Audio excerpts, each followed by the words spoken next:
Hello viewers, every now and then you log on to Gran Turismo 7, you hop over to sport mode and you find out that they've put Group 3 around Deep Forest for the 5 millionth time. Instead, we're going to go into a much better race around Grand Valley South in the Toyota Yaris GR.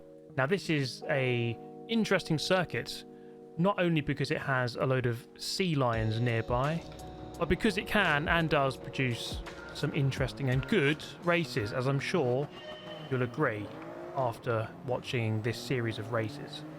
Well, I hope you watch. There's nothing I can do to stop you clicking away. But we're going to kick it off towards the back of the pack, starting 10th out of 12. Of course, Daily Race A with the smaller grid size of 12. But that doesn't make this race any less fun, really. We're going to gain a position initially. And it is nice to not have to do Group 3 Deep Forest, because that combination has come up far too many times. And once again, Polyphony have seemed to have forgotten that half of their tracks exist. As this guy goes for a nice little excursion, scraping across barrier early doors here. And this is going to be a characteristic of this car, of this track, of this race, which is how difficult it is to control through the middle sector. Lots of fast sweeping corners with some walls very nearby, and therefore lots of collisions. I'm going to try going around the outside. It's not quite going to work. Bit of contact. We remain in 8th, and as we head down the main straight, we are going to take advantage here of the Croatian driver Hurricane Rider X, the poor exit off the final corner as we go 3 abreast temporarily.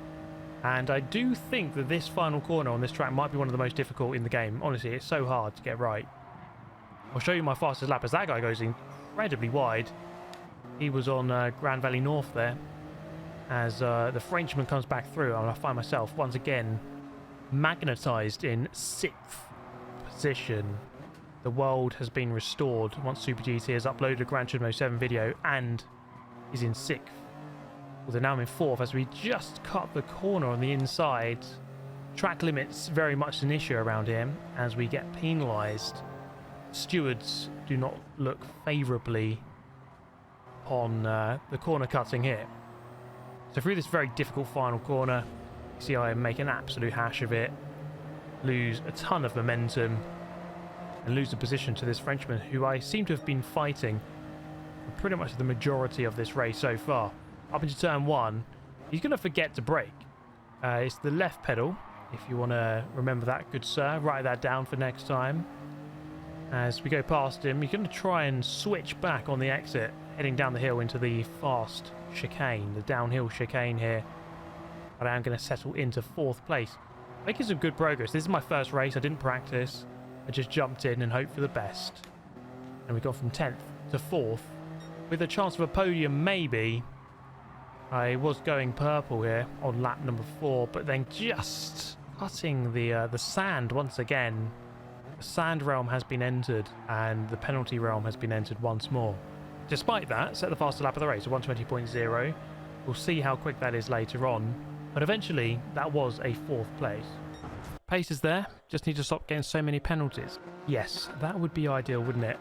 Also, what would help would be driving faster than all the others and overtaking them all and crossing the line first. That would also help. Let's try and do that.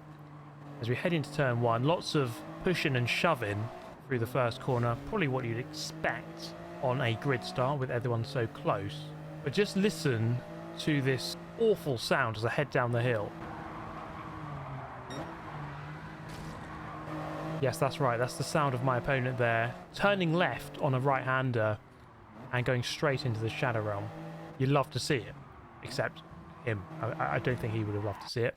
And this guy would have liked to see me heading into him at a perpendicular angle. That is never what you want to see on a racetrack. Ideally, your opponents are straight in front of you or right behind you and not heading at you at 90 degrees. If that's happening, then something's gone horribly wrong. Now, in this race, pretty much just kind of caught up with this group here. A bit of contact as I go through up into 4th. Trying to get the rotation here through this awful final corner.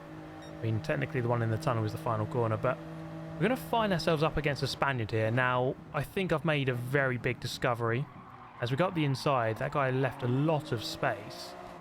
And the discovery is something rather important here, because as we head down the hill, let's just take a little quick look here. You might see a helmet that you recognise, because if we zoom in, that is the helmet of a certain Mr. Fernando Alonso. So that's me, and then just next to me here, that's right, Fernando Alonso logging in just after the Dutch Grand Prix for a bit of downtime on Gran Turismo 7. You'd love to see it on his alt account. So really cool to see Fernando. That definitely is him. There's no reason why it wouldn't be him. So I know there's going to be haters saying Fernando doesn't play this game, and you know, it could just be some random guy. But no, I'm gonna have 100% conviction here and say that that was definitely him.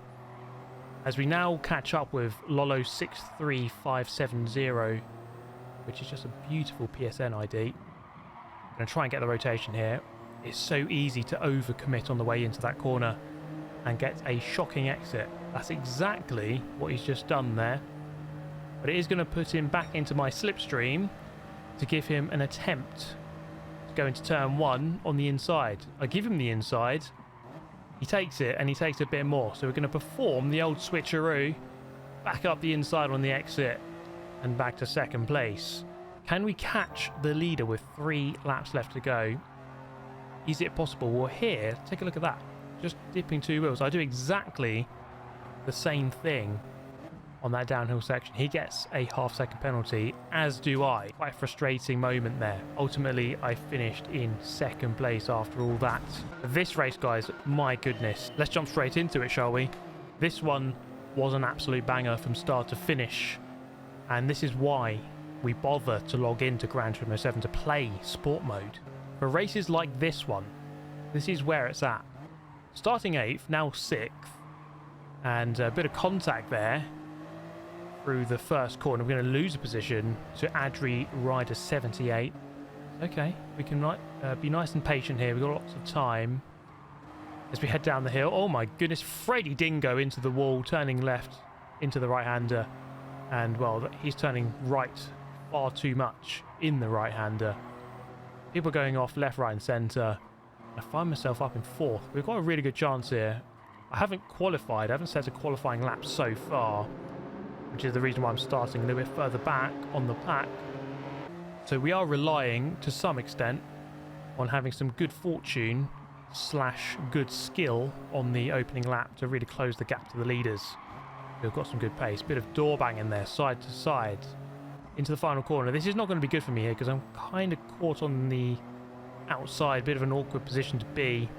Hurricane Rider there kind of drops underneath us both and goes up the inside into 3rd. Now we've got the South African driver, and he's definitely one to watch throughout the course of this race. As we tuck back into the slipstream of Hurricane Rider, we could have an attempt here for 3rd place. As we look for the inside, it's not quite going to happen. He's going to cover it off. I'm kind of stuck in the middle of the track here. Rossell goes very deep, and that's been happening quite a lot. I think if you just try and brake with a little bit too much steering, the car just doesn't like it at all. You end up going straight on. So you've got to be very careful with your inputs on the brakes on this car as we slide our way through. And of course, Toyota with the Yaris, you know, with some rallying pedigree, and sometimes it is okay to slide this car around a little bit. And it's been quite fun trying to work out exactly how to extract the maximum from this car. As we're now right on the back of Hurricane Rider, and I'm sure many of you will be asking, why did the names change between this camera angle and the replay? It's just how my settings are set. So this is their PSN ID, and then on the replay it is their nickname. As we try to get this nice exit, the old switcheroo against the Monster Energy Dr. Valentino Rossi number 46 liveried GR Yaris RZ High Performance 20 Toyota, to give it its full name. Just rolls off the tongue. Now you might notice we're 2.9 seconds away from the lead. It's not that close. We need to gain quite a lot here. As we head up towards turn 1, I'm not going to gain a lot because I brake way too late. I do exactly what I was talking about just a moment ago. Trying to force it a little bit too much on the way in. Getting on the power too soon as well, and the car just wants to understeer. and a very strong characteristic of this car. Be very mindful of when you get on the power. But now the gap, despite that very poor lap, the gap to the lead is 2.0 and falling because the top two have obviously got into some sort of altercation together. I'm going to go into the first corner side by side here with Hurricane Rider and move up into fourth. We'll go a little bit deep. There is some door banging, to be fair, and I don't think he's going to be too happy because there is a flash of the lights on the exit of the corner. Sorry for the shaky camera, but I had to just show that to you. So some disapproval there, but we're moving up to fourth, and with 1.4 of a gap to the lead, we have a chance here on lap 4. Can we do it? The leader actually has a penalty, so we're going to try and avoid that fate. Although I must say, the 0.5 second penalties around this track, there's the line there where you serve the penalties, they don't really lose you much time at all. And I'd actually say it's one of the rare tracks, or rare circuits where a 0.5 second penalty loses you less than 0.5 seconds. Most of the time you lose more than that. So coming through the final corner, just a little bit wide, not quite getting the exit I would have liked. But we are very much within a chance here of getting onto the podium, possibly getting the race win. Let's see what's going to happen is the South African goes for the move against the Greek driver there, and is going to move up into second. I'm going to get the fastest lap of the race, 19.4, and that's the fastest I've gone so far, so we are getting quicker and quicker. There's a bit of slipstream assistance, admittedly, but they all count, as the South African actually gets re-overtaken back down to third. And it's going to be interesting to see this time loss here for the Finnish driver in the lead with the penalty. We just have to try and stick as close as we can to capitalise as much as we can, as we have a couple of corners left here. This really tricky infield is really about just carrying the speed. It's really tempting and really easy to overbrake, I think, in this car. Slow it down a bit too much, and we give the South African a bit of a boost there on the exit. He's going to try it around the outside, thinks better of it, just tucks back in, as I think we're all kind of waiting for the main straight, which is where the most of the action happens. A pair of us here go kind of wide to get that better angle, as he gets a really good run on the exit. Goes side by side here, and this is going to give us a chance, depending on how the slipstream falls. Now the Greek driver doesn't have the slipstream, and interestingly enough, when he goes behind here, he doesn't tuck back into the slipstream. He gives me a clean run on the left-hand side, and so I'm going to get double slipstream here on the left-hand side. On the brakes, he kind of gives up. He doesn't really try and fight it. We go quite deep. That's really to give him the space on the inside and to get the sort of the V line into the corner. So up into third with 1 lap to go. Final lap now. Can we go about gaining 2 more positions here and win the race? It's going to be quite tricky. This Finnish driver in the front has looked rather composed. Had a bit of a challenge from the Greek driver at one point. That doesn't look very composed, it must be said. Causing some sparks off the wall. The local tradesman will have to get to fixing that on Monday morning. As we now head towards the final sequence of corners, side by side with the South African against the Finnish driver. As they go side by side, smashing doors. We're going to go into the middle here. As he drives wide, I think he's trying to let him back past. We're going to take advantage of it. Go through into first place on the final corner of the final lap. Coming into the tunnel, they're 3 abreast behind, fighting each other a little bit too much, and I'm going to come through for a sensational victory. Yes, come on. Woo, what a win. Get in there, Lewis. Oh, that is fun. That is a fun old race. Wow, top 5, 4 tenths between us. That is some mega racing. Yeah, that was super fun. Really enjoyed that. But now it is time for me to try to set a qualifying lap and start a little bit further up. My first lap, a 19.2, then improved to a 19.0, and then another 19.0, just on the cusp of an 18. That was 35th in the world at the time of doing it. And unsurprisingly, it put me on pole position for the next race. Now, in this next race, starting from pole position, you can just floor it. You don't have to hold the brake. It's not one of those grid starts with the full start check. And you have to shift up to second at the right time. Just going to cover the inside and make sure we don't overshoot. And that's pretty much how you win a race from pole position. Just get it sorted. And also, this would help when your opponent behind decides, once again, they're going to turn left into a right-hander and descend very quickly down the order. And so that was a easy win. Pole position, faster lap, clean race. Don't get many of those, so always happy to pick them up. We're going to change the livery of the car, which obviously makes it much quicker. Any real driver knows that. We now have a truly formidable opponent. 18.7 for pole position from Derek 10 here. The German with some phenomenal pace going into this one. So this was not going to be an easy one for me at all. Of course, as the week develops, as the day developed, people are going quicker and quicker and just working out exactly how to drive this car around here. Not like that, as we smash off the wall. The same one that was smashed in the previous race many times. So the tradesmen are going to have a lot of work on Monday morning. Now that was a bit of a mistake there, losing a tenth or two. We fall about 5 or 6 tenths behind, and I was never really able to get back within a good slipstream range, let's say 4 tenths or less. The consistency was good, 19.6, 19.5, 19.6, within a tenth.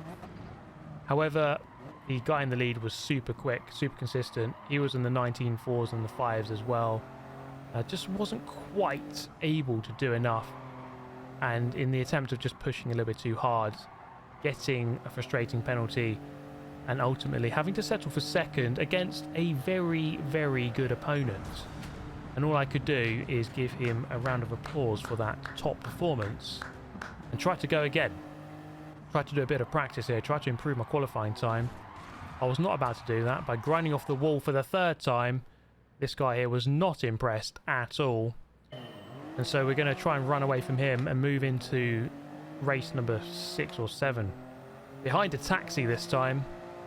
And unfortunately for me, the taxi was holding me up from trying to have a battle with the German in the lead. And so this was the difficulty really of trying to win this race, this particular one. I did manage to get through here, but by this point you can see the gap was a little bit too big to the leader. So anyone who's quite quick, that's a big gap, and you're not going to reel that in with only 3 or 4 laps to go. Finishing second. Let's take a look then at my fastest qualifying lap, because I was able to go into the 18s. Now on this session here, going immediately into the 18s actually, I was on the line for an 18.862, and I was definitely able to go quicker because I realised here through the middle sector that I didn't really take it as well as I perhaps could have done. So you can see here, I lost about 700ths on the first the first sector, but I gained back a tenth on the second, so I know that there's time in that lap. So I could get into the 7s on a good lap, braking just before the 300 board, and then just releasing the brake to let it roll into this corner, keeping it in 3rd gear. You can go down to 2nd, but the shifts aren't that quick in this car, so keeping it in 3rd is a bit better. Just really keeping the speed and the energy in the car through this left, and braking it quite heavy into this right-hander, really getting close to that white line. The further away you are from that, the car really falls away a lot. Keeping the speed up. We mentioned this earlier. It's really tempting to over-brake, but you just release the brake, it kind of turns in a little bit, and you can keep the speed up through the corners and just gain those tenths. And you have to do less acceleration on the exit of the corner. That was actually not the best exit. I lost a little bit of time there to 44.0 in that second split, but I know I can go slightly quicker. But this is where I'm going to gain the time here. Much better left-hander over the crest, and then just being really patient here before getting on the power, turning the wheel quite tight, full power on the exit. Really important exit because it leads down to a very long straight, which is mostly uphill. And so this is going to be an improvement. It's going to be an 18.7, a mid-7. I was pretty happy with that, but I know that I could go quicker, and I had limited time to try to do this, as this was just before the next race. So you see down the hill here, I was actually sliding on my best lap. So there's a tenth in it through that bit at least. And then through this part of the track, I would say through here you can actually keep it in 3rd gear and gain even more time. So I was actually over a tenth up by this point. So there's definitely a 6 in it, maybe even a 5 on a really good lap. I just messed up this final corner, over-rotated into the wall. I kind of gave up as well. But we're going to move forward. That was good enough for 20th in the world. I think there's a bit more time in it. And incidentally, I know no one asked for this, but if you want to know what the slowest time in the world is, it's 7,297th in the world, 23 minutes, 17 seconds. So I don't know what was going on that lap. This entire 6-lap race doesn't even last that long. In fact, I think you could probably do 18 laps before that guy's done his 1 lap. So really questioning what was going on that guy's lap. Very interesting to know. If you are in the chat, please do let us know what was going on. But this race here started on pole position as we obviously improved. And we're up against German Kiwi here, who won the previous race. Now he went really deep there. Now lots of people were doing that, as we've seen, going deep into that first corner on the brakes whilst turning a little bit too much, and the car doesn't really like that combined load on corner entry. And we're going to try and force him to the outside again. He's not really going to make that same mistake, so he's definitely learned. Going to try and park it on the apex, but he actually sneaks just up the inside there. So a nice bit of driving, but it's not going to be enough for him, as he doesn't quite get the momentum he would have liked on the way down the hill. So this is a race where I'm very much on the back foot. Now this was quite a strange moment, because I felt like we got a similar exit. Now he does have the slipstream, but suddenly he just gets an overspeed. I mean, I don't know if he's got nitrous oxide, or if I just missed my shift point or something, or he's shifting at a better point, I don't know. But this was pure filth from me. Going up the inside, a little bit desperate, a little bit late, spun him round, and I mean, there's nothing for it here. I'm going to have to slow down and then go back through, because that was absolutely disgusting. And I'm going to have a shower now, because that was pure filth. So we go back the other way around, and we actually caught up with this other guy again quickly. I decided to push him back through into the lead to try and kind of get back to where we were before I dive bomb the hell out of him. And then we can kind of resume our battle as we were, as he's attempting to now pull away, and he did. He was definitely quicker than I was. In this middle sector, he just had a 10th or 2, and through here I was thinking I've got one opportunity to try and win this. And that is just kind of sneaking one up the inside through this long right at the end. And I just wasn't close enough, and it just gave me an awkward exit. But it was a good battle. He was definitely quicker. I finished in second once again. I kind of feel like Arsenal right now. All the consecutive seconds getting a bit annoying. So we're going to try and go one better here. In the final race, on pole position, neither of our German friends logged into this one, which gave me a much better chance. Now my time was an 18.7. The guy in second, his time in qualifying was a 19.6. So 9 tenths slower. But sometimes you mustn't discredit someone if their qualifying time isn't quite there. Maybe they just haven't bothered to do the qualifying, but they do have the pace. And that seems to be the case right here. As a road card there goes into the lead, capitalises on my mistake through the final corner, and is going to give us an interesting battle between the two of us. And it was an enjoyable race, not just this one, but the whole thing. Daily Race A is normally one, it's a bit of a weird one. A lot of people don't like it, and I completely understand most of the time, because some of the car combinations are a bit weird. But on this occasion, this was actually really fun. It was a fun track. Fun car. It's not the nicest car in every way, because it is a bit cumbersome, and sometimes the characteristics of it with the braking and the throttle make it a bit uncomfortable to drive. But for me, the racing was fun, and that's the main reason you really go into sport mode, is to have a good battle. That's exactly what I was having. So I really enjoyed this session, and sometimes that's what it's all about. You know, you just want to go online and have a fun race. You know, Group 3 Deep Forest, I'm going to deliberately avoid it this week, because I think it just comes up too often, and they just need to be a bit more original with that kind of choice. And so this kind of race here is one that I much preferred. I'm going to try to have a run on him here. Now, interestingly, when I was right behind him coming off the final corner, I couldn't really get alongside. But when you come from further back, it's much easier to do that. Now, there is a bit of contact there as we go in, but I don't really think it was anything sinister. It was just kind of side-on-side contact, and he was trying to force it a little bit too much. Again, we've seen that so many times. It is eventually then going to be a race win. We get back to the top of the podium, and Rokard there says, good race, Steve. And you know what? Thank you, mate. It was a good race. I hope you guys enjoyed. I'll see you next time.